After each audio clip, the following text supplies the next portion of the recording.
This is a short but probably quite a rambling video.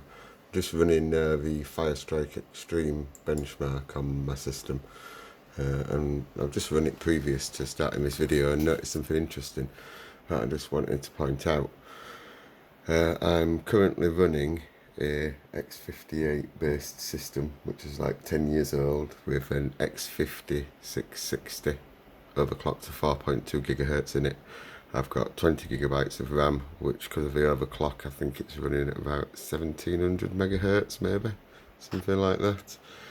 And I've been reading a lot online about people saying, oh, a 10-year-old system couldn't possibly run a GTX 1080 Ti. I've just upgraded from a 1070 Ti to a 1080 Ti because I got one for a bargain price of about 400 quid. And obviously, if you've got a top whack 9 series Intel processor or one of the top Ryzen processors, of course you're going to get better performance. But because of my running 1440p at 144 Hz, I've noticed that the difference between the processors is actually a lot more minimal than you think. So I'm just going to run this through while you watch, and then we'll see what the results are. Apologies for the shaky camera work. I'm just using my phone. I'm not a YouTuber as such. I just put the occasional video up, and I just saw this and I thought it was really interesting.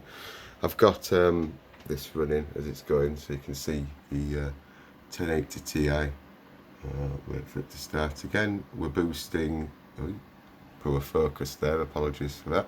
We're boosting consistently to 2000 megahertz. Slight overclock on the memory of about 150 megahertz. Doesn't make that much difference.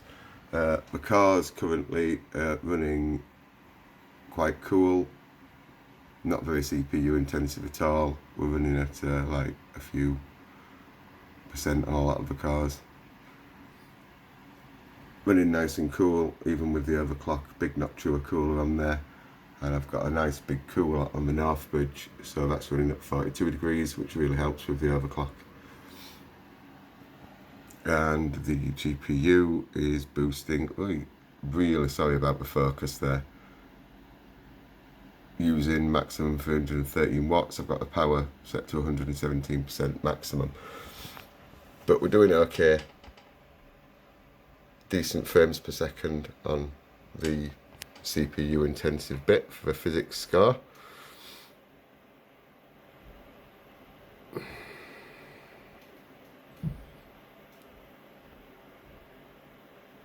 Getting to know these benchmarks quite well now.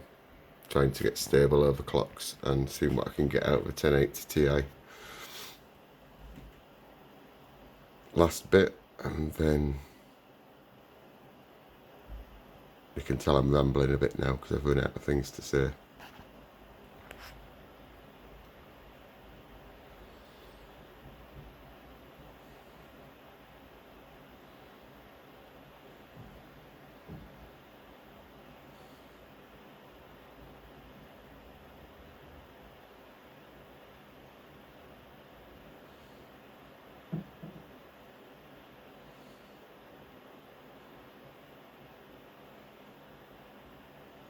So 12,779, which is not a bad score.